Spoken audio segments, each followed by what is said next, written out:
student scholars in association with Goa Headmasters Association.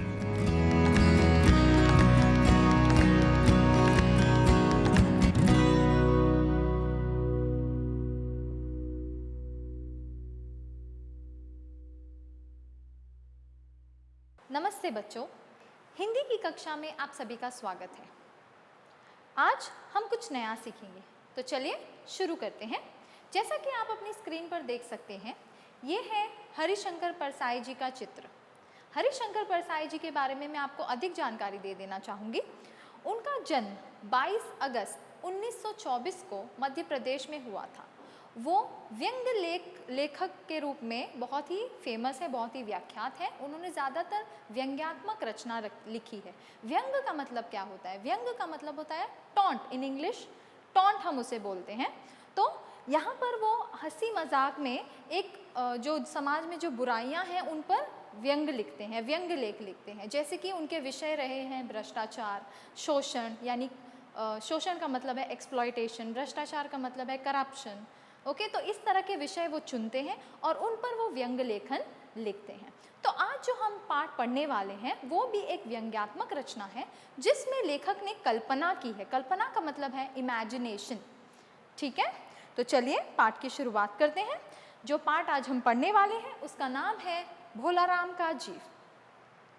इस पाठ में मैं आपको बता देना चाहूँगी, भोलाराम का जीव, जीव का मतलब है आत्मा।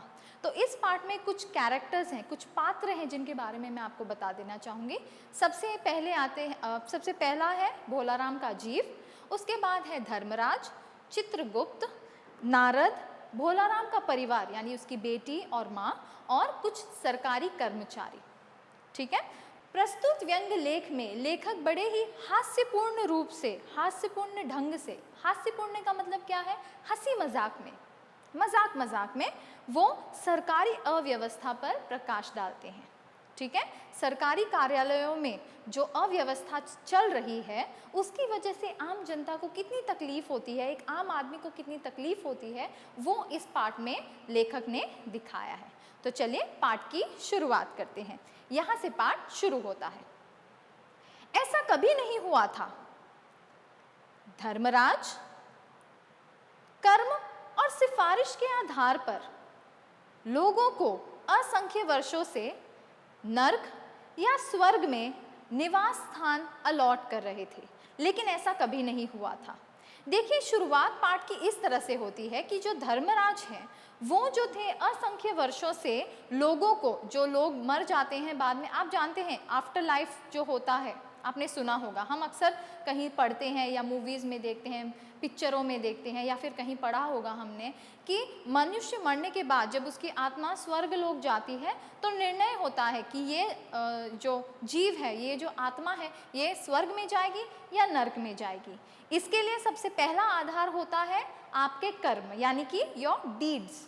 अगर आपने अच्छे कर्म किए हैं तो आप स्वर्ग में जाएंगे, अगर आपने बुरे कर्म किए हैं तो आप नर्क में जाएंगे। ठीक है, तो ये काम जो थे धर्मराज बड़े ही बहुत ही सालों से करते आ रहे थे। और जो दूसरा यहाँ पर बताया है सिफारिश, अब सिफारिश का एक इजी वे मैं आपको बता दूंगी, मैं आपको एग्जाम्पल देना चाहूँगी। मैं आपको एक छोटी सी कहानी सुनाती हूँ। देखिए, एक बार एक डाकू था। डाकू आप जानते हैं ना, जो डकैती करते हैं, चोरी करते हैं, लोगों को परेशान करते हैं।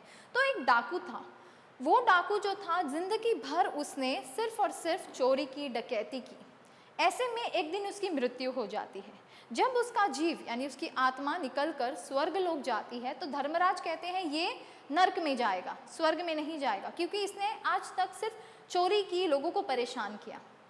तभी ईश्वर आते हैं और कहते हैं कि नहीं, ये स्वर्ग में जाएगा। तो धर्मराज सोच में पड़ जाते हैं कि ऐसा कैसे हो सकता है, इसने तो हमेशा गलत ही किया है, तो ये स्वर्ग में कैसे जाएगा। तो ईश्वर कहते हैं कि नहीं, इसने जीवन भर एक काम बहुत अच्छा किया था, और वो ये है कि हर शाम जाकर ये भूखी मछलियों को खाना खिलाता था। तो वो बात मुझे इसकी बहुत अच्छी लगी और उसी के आधार पर ये स्वर्ग में जाएगा। तो ये हो गई सिफारिश। ईश्वर आकर उस डकैत की, उस डाकू की प्रशंसा करते हैं। तो सिफारिश का मतलब है तारीफ करना, प्रशंसा करना। ठीक है, समझ में आया? ओके, तो इसके आधार पर जो धर्मराज थे वो लोगों को, आदमियों को स्वर्ग या नर्क में निवास स्थान यानी रहने की जगह अलॉट इंग्लिश वर्ड है यहाँ पर, ठीक है। तो यहाँ पर धर्मराज कहते हैं कि ऐसा कभी नहीं हुआ था। आगे बढ़ते हैं अगले स्लाइड की ओर। सामने बैठे चित्रगुप्त बार बार चश्मा पोंछ, बार बार थूक से रजिस्टर के पन्ने पलट गलती ढूंढने की कोशिश कर रहे थे, लेकिन गलती पकड़ में ही नहीं आ रही थी। ऐसे में उन्होंने खिंचकर यानी चिढ़कर, इरिटेट होकर रजिस्टर इतनी जोर से बंद किया कि बेचारी मक्खी चपेट में आ गई। चपेट में आना ये एक मुहावरा है, उसका मतलब है पकड़ में आना। उसे निकालते हुए वे बोले, यानी मक्खी को निकालते हुए वे बोले, महाराज रिकॉर्ड सब ठीक है, भोलाराम ने 5 दिन पहले देह त्यागी और इस लोक के लिए रवाना भी हुआ था, पर यहाँ अभी तक नहीं पहुंचा। महाराज पूछते हैं, और वो दूत कहाँ है? दूत यानी यमराज के, यमदूत यानी यमराज के जो असिस्टेंट होते हैं, जो जीव को लाने जाते हैं, वो उसके बारे में पूछ रहे हैं। जो दूत जो जीव को लाने गया था वो कहाँ है? तो चित्रगुप्त कहते हैं, महाराज वह भी लापता है। इसी समय द्वार खुले और एक यमदूत बहुत ही बदहवास सा वहां आया। बदहवास यानी व्याकुल, परेशान। उसका मौलिक कुरूप चेहरा परिश्रम, परेशानी और भय के कारण और भी विकृत हो गया था। तो वो परिश्रम यानी मेहनत, उसने मेहनत की थी जीव को ढूंढने के लिए। परेशानी, वो परेशान हो गया था क्योंकि जीव उसे नहीं मिल रहा था। और भय, भय का मतलब है डर, वो डर गया था कि अब यमराज उसके साथ क्या करेंगे, और इसी वजह से वो और भी ज्यादा डरावना लग रहा था। उसे देखते ही चित्रगुप्त चिल्ला उठे, अरे तू कहाँ रहा इतने दिन, और भोलाराम का जीव कहाँ है? तो यमदूत जो है हाथ जोड़कर कहता है, दया निदान, मैं कैसे बतलाऊं कि क्या हो गया। आज तक मैंने धोखा नहीं खाया था, पर इस बार भोलाराम के जीव ने मुझे चकमा दे दिया। चकमा दे देना ये एक मुहावरा है, उसका मतलब है धोखा देना। 5 दिन पहले जब जीव ने भोलाराम की देह त्यागना यानी जब उसके शरीर से जीव निकल गया था, जान निकल गई थी, आत्मा निकल गई थी, तब मैंने उसे पकड़ा और इस लोक की यात्रा भी आरंभ की। नगर के बाहर ज्यों ही मैं तीव्र वायु तरंग पर सवार हुआ, त्यों ही वह मेरे चुंगल से छुटकर न जाने कहाँ गायब हो गया। इन 5 दिनों में मैंने सारा ब्रह्मांड छान डाला, पर उसका कहीं पता नहीं चला। छान डालना यानी बहुत ढूंढना, यह भी एक मुहावरा है। आगे बढ़ते हैं। यमराज क्रोध से बोले, अब यमराज को गुस्सा आ गया, मूर्ख, जीवों को लाते लाते तू बूढ़ा हो गया, फिर भी एक मामूली बूढ़े आदमी के जीव ने तुझे चकमा दे दिया। तो यमदूत डर जाता है, हाथ जोड़कर कहता है, महाराज मेरी सावधानी में बिल्कुल कसर नहीं थी। कसर यानी कमी, मैंने कोई कमी नहीं छोड़ी अपनी तरफ से। मेरे इन अभ्यस्त हाथों से अच्छे अच्छे वकील भी नहीं छूट सके। अभ्यस्त यानी एक्सपर्ट हो गया है, वो अनुभवी हो गया है वो जीवों को लाते लाते। पर इस बार कोई इंद्रजाल ही हो गया। इंद्रजाल का मतलब है जादू, इल्यूजन। चित्रगुप्त ने कहा, जब दोनों बात कर रहे थे तो चित्रगुप्त बीच में बोलने लगे कि महाराज आजकल पृथ्वी पर इस प्रकार का व्यापार बहुत चल रहा है। लोग दोस्तों को फल भेजते हैं और वे रास्ते में रेलवे वाले उड़ा लेते हैं। एक आदमी दूसरे आदमी के लिए कुछ भेजता है तो बाद में बीच में वो कोई और ही उड़ाकर ले जाता है। होजरी के पार्सलों में मोजे रेलवे अफसर पहनते हैं। जो पार्सल आते होंगे, जो ट्रेन से भी आते हैं ना पार्सल, कभी कभी आपने देखा होगा वो फट जाते हैं या टूटे हुए होते हैं। तो यहाँ पर लेखक कहते हैं कि वो जो पार्सल है उसमें से निकाल कर जो रेलवे अफसर हैं वो उसका इस्तेमाल करते हैं। मालगाड़ी के डिब्बे रास्ते में कट जाते हैं। देखिए क्या क्या हो रहा है धरती पर, ऐसा चित्रगुप्त उन्हें बता रहे हैं। एक और बात हो रही है, राजनीतिक दलों के नेता विरोधी नेता को उड़ाकर कहीं बंद कर देते हैं। कहीं भोलाराम के जीव को भी तो किसी विरोधी ने मरने के बाद भी खराबी करने के लिए तो नहीं उड़ा दिया। धर्मराज ने व्यंग से चित्रगुप्त की ओर देखते हुए कहा। धर्मराज को लगा कि चित्रगुप्त बेफजूल की बातें कर रहे हैं, तो वो कहते हैं, तुम्हारी भी रिटायर होने की उम्र आ गई है चित्रगुप्त। भला भोलाराम जैसे नगण्य दीन आदमी को किसी से क्या लेना देना होगा? भला नगण्य यानी कि गरीब, इतना गरीब कि उसके शरीर पर ढंग के कपड़े भी नहीं थे, और दीन का मतलब पुअर, गरीब। ठीक है, तो ऐसे आदमी से किसी को क्या लेना देना होगा? इसी समय कहीं से घूमते घूमते नारद मुनि वहां आ गए, नारायण नारायण करते हुए वहां आ गए। धर्मराज को गुमसुम बैठे देखकर बोले, क्यों धर्मराज, कैसे चिंतित बैठे हैं? क्या नरक में निवास स्थान की समस्या अभी हल नहीं हुई? देखिए, एक वक्त ऐसा आ गया था कि लोग जो थे बुरे कर्म करने के बाद, मृत्यु के बाद सारे के सारे नरक में जा रहे थे। तो नरक में जो रहने की जगह थी वो कम पड़ रही थी, निवास स्थान कम पड़ रहा था।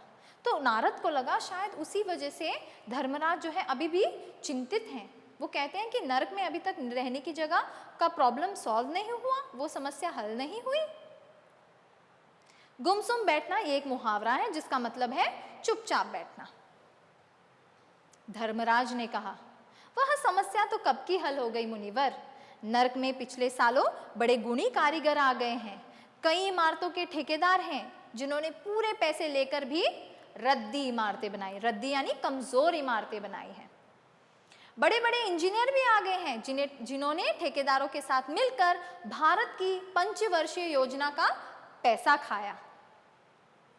ओवरसियर हैं जिन्होंने उन मजदूरों की हाजिरी भरकर पैसा हड़पा जो कभी काम पर आए ही नहीं। ओवरसियर्स हैं जिन्होंने उन मजदूरों की हाजिरी यानी अटेंडेंस के लिए उन्होंने साइन किया, उन्होंने हस्ताक्षर किए और वो पैसे उन्होंने हड़प लिए उन मजदूरों के जो कभी काम पर आए ही नहीं थे। इन सब ने मिलकर बहुत जल्दी नरक में कई इमारतें तान दी है। वह समस्या तो हल हो गई, तो वो प्रॉब्लम तो बहुत पहले सॉल्व हो गई, वो समस्या तो दूर हो गई। पर एक बड़ी विकट उलझन आ गई है, एक बहुत बड़ी उलझन आ गई है। भोलाराम नाम के आदमी की 5 दिन पहले मृत्यु हुई।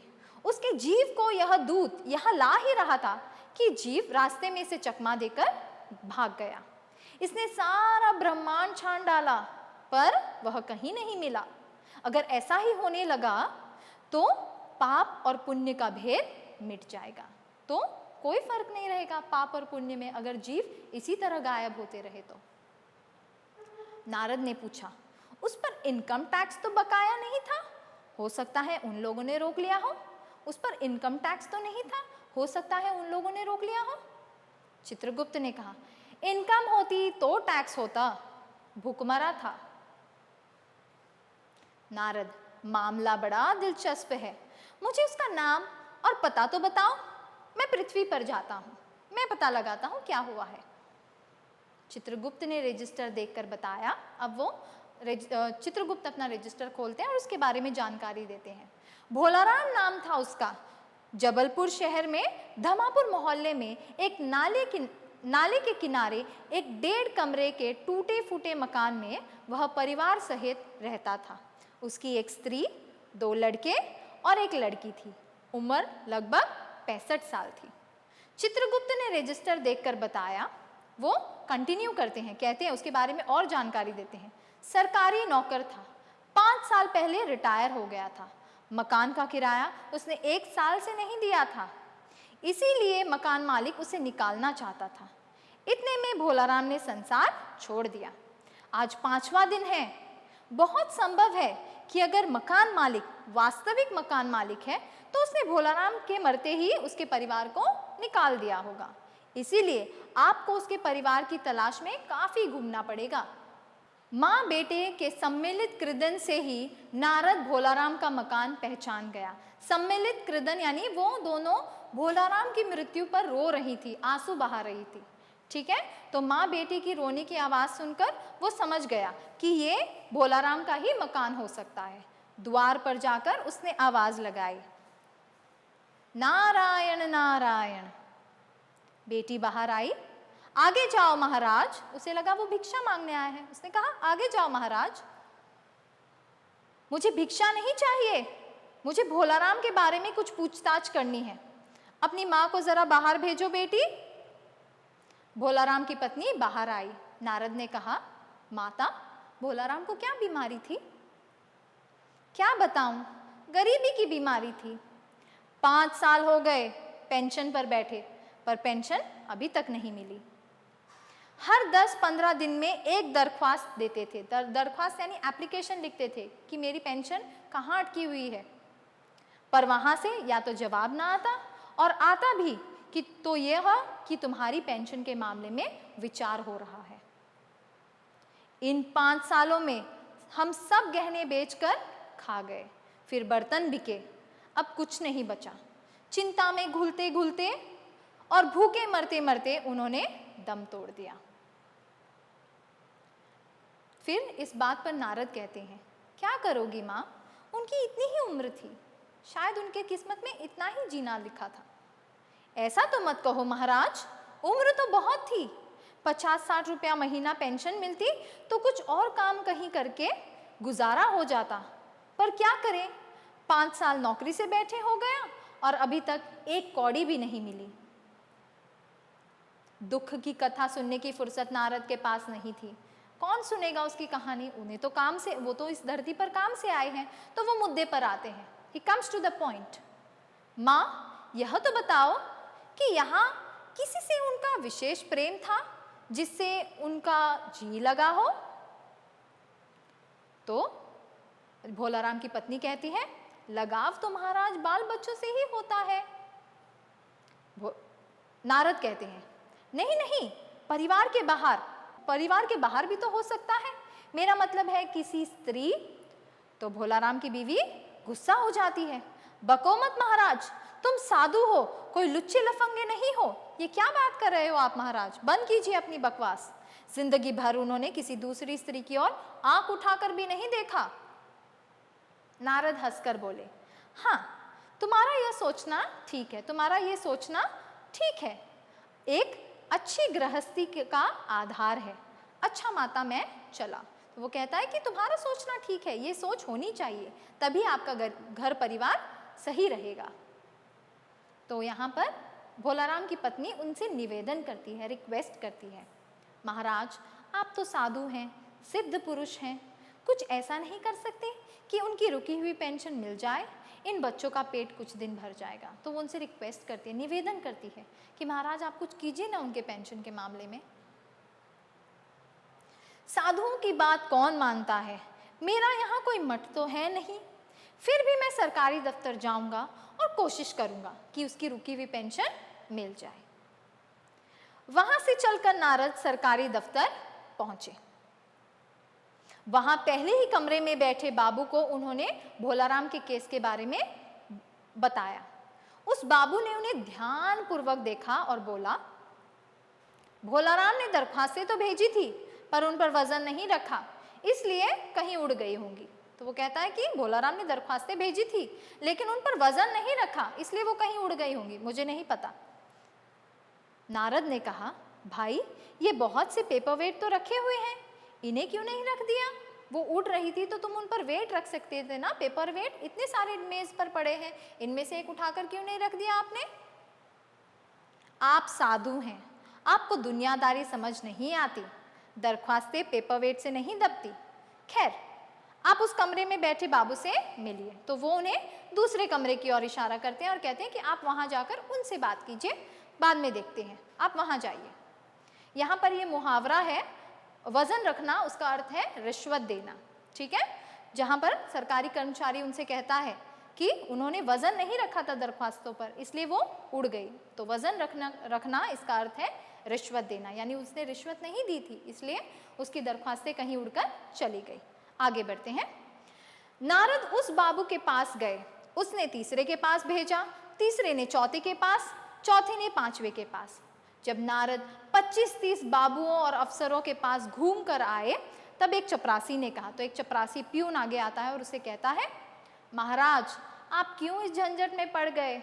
अगर आप साल भर भी यहाँ चक्कर लगाते रहे तो भी आपका काम नहीं होगा। आप तो सीधे बड़े साहब से मिलिए, उन्हें खुश कर दिया तो अभी काम हो जाएगा। अगर उन्हें खुश कर दिया ना आपने, तो अभी के अभी आपका काम हो जाएगा।